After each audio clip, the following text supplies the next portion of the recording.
आज हम बात करने जा रहे हैं श्रीमद् भागवत गीता के भाग 3 की। यहाँ हम गीता के अध्याय 7 से अध्याय 9 का वर्णन करेंगे। अध्याय 1 से अध्याय 6 का वर्णन हम इस वीडियो के पार्ट 1 और पार्ट 2 में कर चुके हैं। इसलिए अगर आप हमारे चैनल पे नए हैं तो चैनल को जरूर सब्सक्राइब करें ताकि हमारे आने वाले वीडियो के नोटिफिकेशंस आपको टाइम पे मिल सके। श्रीमद् भागवत गीता अध्याय 7 ज्ञान विज्ञान योग। गीता के हर एक अध्याय में कुछ ऐसी बातें कही गई हैं जो हमें हमारे जीवन के मकसद को समझाती हैं। भगवत गीता के इस 7वें अध्याय में श्री कृष्ण हमें ये बताएंगे कि ज्ञान और विज्ञान क्या होता है। श्री कृष्ण अर्जुन को वो सभी कुछ बताना चाहते हैं जिसको जानने के बाद वो कभी भी किसी प्रकार से भी उन पर और उनकी कही बातों पर संशय ना करे और अपने जीवन में सही रास्ते को चुन सके। और इस तरह श्री कृष्ण सिर्फ अर्जुन को ही नहीं बल्कि श्रीमद् भागवत गीता के माध्यम से वो हम सभी को यही बताना चाहते हैं। श्री कृष्ण कहते हैं, हे पार्थ, इस दुनिया में ना जाने कितने लोग मेरी पूजा करते हैं, परंतु उन असंख्य लोगों में कुछ ही लोग ऐसे होते हैं जो वास्तव में मुझे पाना चाहते हैं और उन कुछ लोगों में कोई एक ही मुझे यथार्थ रूप से जान पाता है। कृष्ण एक हैं, लेकिन उनके रूप अनंत हैं। कृष्ण को आप और हम सिर्फ माखन चोर, बंसी बजैया, देवकी नंदन, नंदलाला, कंस हरता या सिर्फ अर्जुन के सारथी के रूप में ही जानते हैं, लेकिन वास्तव में कृष्ण क्या है वही वो अर्जुन को बता रहे हैं। कृष्ण अपनी प्रकृति को बताते हुए अर्जुन से कहते हैं कि हे अर्जुन, पृथ्वी, जल, अग्नि, वायु, आकाश, मन, बुद्धि और अहंकार, ये 8 प्रकार से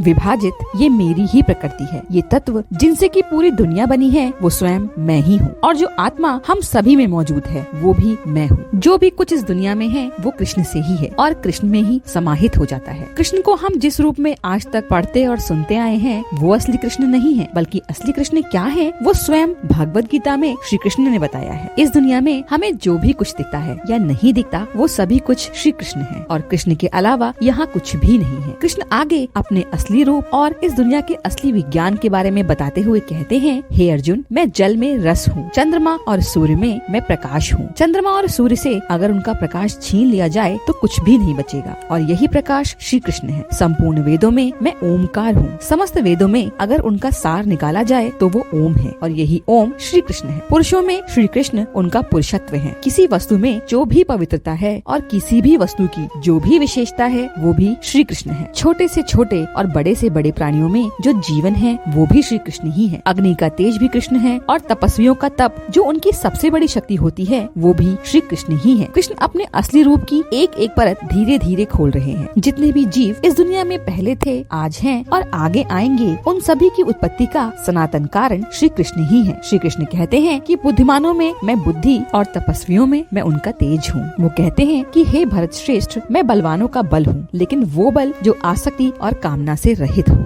यानी कि काम और क्रोध से परे जो बल है वो श्री कृष्ण ही है। जब लोग परेशान होते हैं और समझ नहीं पाते कि उन्हें करना क्या है, तब जो शास्त्र सम्मत कार्य है वही करना चाहिए और ये शास्त्र सम्मत कार्य ही श्री कृष्ण है। इस संसार में जो भी कोई कार्य होता है वो या तो राजसिक, तामसिक या सात्विक होता है और इन्हीं तीनों गुणों से ये संपूर्ण संसार मोहित होता है। लेकिन जो इन तीनों गुणों से परे है वो है श्री कृष्ण, क्योंकि जहाँ ये 3 गुण खत्म होते हैं वहीं से श्री कृष्ण शुरू होते हैं। इन्हीं तीनों गुणों के कारण हम में आसक्ति और कामना होती है और अगर ये आसक्ति और कामना हम में रही तो कृष्ण प्राप्त नहीं हो सकते। इन्हीं तीनों गुणों में फंसकर ये दुनिया रह जाती है और श्री कृष्ण को कभी पहचान ही नहीं पाती, क्योंकि ये तीनों गुण मिलकर ही माया बनाते हैं। माया से बचना तो असंभव के समान है, लेकिन जो प्राणी कृष्णमय हो जाते हैं वो माया से भी परे हो जाते हैं। आगे कृष्ण उन लोगों के बारे में बताते हैं जो उनको नहीं भजते। कृष्ण कहते हैं कि माया द्वारा जिनका ज्ञान हरा जा चुका है और घमंड करने वाले ऐसे लोग जो खुद को ही कर्ता मानते हैं, जो निष्काम कर्म नहीं करते और जो दूषित कर्म करते हैं, ऐसे लोग कृष्ण को नहीं भजते हैं। श्री कृष्ण कहते हैं कि इस संसार में 4 प्रकार के लोग मुझे भजते हैं। पहले वो लोग जो सांसारिक पदार्थों और सुखों की प्राप्ति के लिए मुझे भजते हैं, मेरी पूजा करते हैं। दूसरे वो लोग हैं जो धन इत्यादि के लिए मेरी पूजा करते हैं, मुझे अपने मन में रखते हैं। तीसरे वो लोग होते हैं जो अपने दुखों से बचने के लिए मुझे पूजते हैं और चौथा वो होता है जो सिर्फ कृष्ण के लिए कृष्ण को भजता है। इसलिए अगर आप कृष्ण को भजते हैं तो आप स्वयं ही ये निर्णय लीजिए कि आप कौन सी श्रेणी में आते हैं। श्री कृष्ण कहते हैं कि मुझे बहुत से भक्त पूजते हैं, लेकिन मेरा प्रिय वो है जो मुझे मेरे तत्व ज्ञान स्वरूप को समझे और सिर्फ मुझ में आसक्त हो। ज्ञानी श्री कृष्ण के स्वरूप को जानने की कोशिश करता है और इसीलिए वो कृष्ण को अत्यंत प्रिय है। सिर्फ नाम के लिए या किसी स्वार्थ के लिए या फिर दुख से बचने के लिए अगर आप कृष्ण को भजेंगे तो कृष्ण के प्रिय आप कभी नहीं होंगे। श्री कृष्ण अपने भक्तों को 4 श्रेणी में बांटते हैं और इन चारों को ही श्री कृष्ण उदार बताते हैं। लेकिन प्रश्न ये है कि आखिर क्यों कृष्ण चारों श्रेणी के भक्तों को उदार बता रहे हैं। श्री कृष्ण उन्हें उदार इसलिए बताते हैं कि कम से कम वो श्री कृष्ण की भक्ति की कोशिश तो कर रहे हैं, लेकिन इनमें से श्री कृष्ण तक सिर्फ ज्ञानी ही पहुंचता है। वो कहते हैं कि ज्ञानी प्राणी एक तरह से मेरा ही स्वरूप है, क्योंकि वो कृष्ण को किसी स्वार्थवश नहीं भजता, बल्कि वो श्री कृष्ण के तत्व को जानने के लिए उन्हें भजता है। श्री कृष्ण कहते हैं कि अपने भोगों और कामनाओं के कारण हर जन्म में हमारे संस्कार जमा होते रहते हैं और इन्हीं संस्कारों से हर जन्म में हमारा स्वभाव बनता है और इसी स्वभाव की वजह से हम अपने देवता चुनकर उनकी पूजा अर्चना करते हैं। श्री कृष्ण कहते हैं कि ये प्राणी जिस भी देवता की पूजा करते हैं, मैं उनकी भक्ति को उनके देवता में स्थिर करता हूँ। श्री कृष्ण कहते हैं कि इस प्रकार की भक्ति से आपको फल जरूर मिलेगा, लेकिन आपकी भक्ति सकाम होनी चाहिए, यानी कि भक्ति के लिए अपने कर्म को मत छोड़िए, अपना कर्तव्य करते हुए भक्ति कीजिए। जो कृष्ण को छोड़कर दूसरे देवी देवताओं की पूजा करना चाहते हैं, कृष्ण उनका स्वागत करते हैं, लेकिन कृष्ण ये भी कहते हैं कि देवताओं को पूजने वाले सिर्फ उन्हीं देवताओं को प्राप्त होते हैं, लेकिन मेरा पूजन करने वाले सीधे मोक्ष को प्राप्त होते हैं। श्री कृष्ण अर्जुन से कहते हैं, हे अर्जुन, बीते हुए समय, आने वाला समय और वर्तमान में जो भी कुछ हो रहा है वो सभी कुछ मैं जानता हूँ, परंतु मुझे वही जान सकता है जो श्रद्धा और भक्ति से परिपूर्ण हो।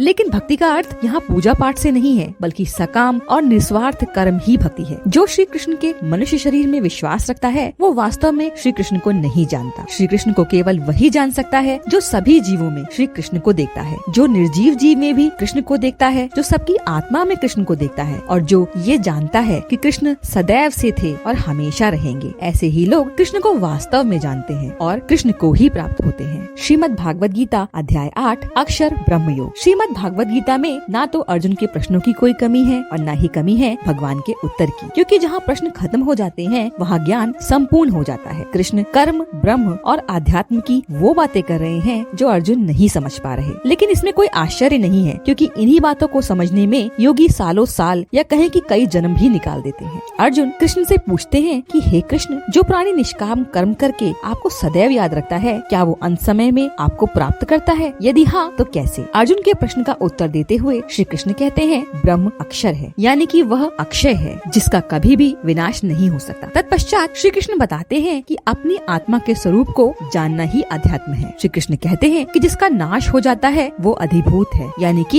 ये संपूर्ण सृष्टि अधिभूत है, और जिसका कभी नाश नहीं होता वो अक्षर है, अधिदेव है। अर्जुन का उत्तर देते हुए श्री कृष्ण कहते हैं कि जो पुरुष अंत काल में भी सत्कर्म करते हुए मुझे याद करता है और मुझे ही स्मरण करते हुए शरीर का त्याग करता है, वो मेरे साक्षात स्वरूप को प्राप्त करता है, इसमें कोई संशय नहीं है। श्री कृष्ण कहते हैं, हे अर्जुन, जिसके चित्त में मेरे अलावा और कुछ भी नहीं होता, मैं उसे सहज ही प्राप्त हो जाता हूँ। ऐसे प्राणियों को श्री कृष्ण महात्मा कहते हैं। वो कहते हैं कि ऐसे प्राणी जो मुझे प्राप्त होते हैं वो दुखों के घर और इस क्षण भंगुर संसार को पुनः कभी प्राप्त नहीं होते। श्री कृष्ण कहते हैं कि जो मुझे प्राप्त हो जाता है वह इस सृष्टि के जन्म मरण के चक्र से हमेशा के लिए मुक्त हो जाता है। श्री कृष्ण कहते हैं, हे पार्थ, ब्रह्मा के एक दिन का अर्थ होता है 1000 युग, जो लगभग 4.32 अरब साल बनते हैं। हम सभी ने ये सुना है कि ये दुनिया लाखों साल पहले शुरू हुई और आज सूर्य भी अपना आधा जीवन बिता चुका है। ब्रह्मा की आंख खुलते ही दिन शुरू होता है और एक नया ब्रह्मांड जन्म लेता है और फिर अरबों सालों बाद प्रलय या किसी वजह से ये दुनिया खत्म हो जाती है और दोबारा बिग बैंग यानी कि ब्रह्मांड के विस्फोट से शुरुआत होती है और ये क्रम निरंतर चलता रहता है। इस सृष्टि में उपस्थित हर सजीव और निर्जीव उस परमात्मा से ही आया है और अनन्य भक्ति से पुनः उन्हें ही प्राप्त करता है। अनन्य भक्ति वो भक्ति होती है जहाँ जीव और परमात्मा के अलावा अन्य कोई ना हो। श्री कृष्ण कहते हैं, हे अर्जुन, जिनको इस जन्म में ज्ञान प्राप्त हो जाता है और जो अपने अंदर स्थित परमात्मा को पहचान जाते हैं, उनका पुनर्जन्म नहीं होता, लेकिन जो ऐसा नहीं कर पाते उनका बार बार फिर से जन्म होता रहता है। हम किस समय अपनी देह का त्याग करते हैं उस समय का भी बड़ा महत्व है। श्री कृष्ण ये भी बताते हैं कि इस नश्वर शरीर का त्याग करते समय हमें किन बातों का ध्यान रखना चाहिए। ये तो हम सभी को ज्ञात है कि कैसे सही समय के इंतजार में भीष्म पितामह बाणों की शैया पर काफी समय तक लेटे थे और सही समय के आने पर उन्होंने शरीर का त्याग किया। श्री कृष्ण हमें जीवन जीने के साथ साथ मृत्यु का भी ज्ञान देते हैं। श्री कृष्ण कहते हैं कि जिस काल में सूर्य चमक रहा हो, ज्योतिमय अग्नि जल रही हो, शुक्ल पक्ष का चांद बढ़ रहा हो, उत्तरायण का सुंदर आकाश हो, ऐसे काल में देह त्यागने वाले को ब्रह्म मिलता है, अर्थात उनका पुनर्जन्म नहीं होता। श्री कृष्ण ये भी बताते हैं कि कौन से काल में मृत्यु उत्तम नहीं होती। वो कहते हैं कि जब रात्रि हो तथा कृष्ण पक्ष का चंद्रमा क्षीण हो रहा हो और दक्षिणायन के 6 महीने हो, उस समय मृत्यु को प्राप्त होने वाला सकाम योगी पुनः जन्म लेता है, अर्थात वो योगी अभी जन्म मरण के चक्र से मुक्त नहीं हो पाया है। इस दुनिया में 2 प्रकार के पक्ष होते हैं, शुक्ल और कृष्ण। एक में चंद्रमा बढ़ता है और दूसरे में घटता है। शुक्ल पक्ष में गया हुआ योगी फिर नहीं आता और परम गति को प्राप्त होता है, और कृष्ण पक्ष में गया योगी वापस आता है, अर्थात पूर्ण प्रकाश में ही ब्रह्म प्राप्त होगा और क्षीण प्रकाश में वो दोबारा आएगा। इसलिए हे अर्जुन, तू निरंतर मेरा ध्यान करते हुए योग से युक्त हो, अर्थात मेरी प्राप्ति के लिए साधन करने वाला हो। श्रीमद् भागवत गीता अध्याय 9 राज विद्या राज गुहा योग। यहाँ श्री कृष्ण अर्जुन को वो ज्ञान देने वाले हैं जो विज्ञान सहित है और जो उसको इस दुखी संसार से मुक्त कर दे। ये विज्ञान सहित ज्ञान सभी विद्याओं में सर्वोच्च है। ये उत्तम गुणों वाला शीर्ष ज्ञान। श्री कृष्ण अर्जुन से कहते हैं, हे अर्जुन, जो मनुष्य धर्म में श्रद्धा नहीं रखते वो मुझे कभी भी प्राप्त नहीं कर सकते, बल्कि वो इस मृत्यु लोक में ही निरंतर जन्म लेते रहते हैं। जिनको अपने धर्म और कर्म के प्रति श्रद्धा नहीं है वो भी श्री कृष्ण को कभी प्राप्त नहीं होते। श्री कृष्ण अर्जुन से कहते हैं, हे अर्जुन, जब कल्प की शुरुआत होती है तो सभी प्राणियों को मैं ही जीवन देता हूँ और उस कल्प के अंत में जो जहाँ से आया था वो वहीं चला जाता है। जैसा कि श्री कृष्ण हमेशा ही कहते हैं कि अपने कर्मों से कोई बच नहीं सकता, ऐसा हो ही नहीं सकता कि कोई कर्म ना करे। ठीक इसी प्रकार बार बार सृजन करना ही श्री कृष्ण का कर्म है। वो कहते हैं, हे अर्जुन, इस संसार में प्राणियों के कर्मों के अनुसार ही बार बार मैं उनको रचता हूँ और इस तरह ही श्री कृष्ण भी अपना कर्म करते हैं और हम भी।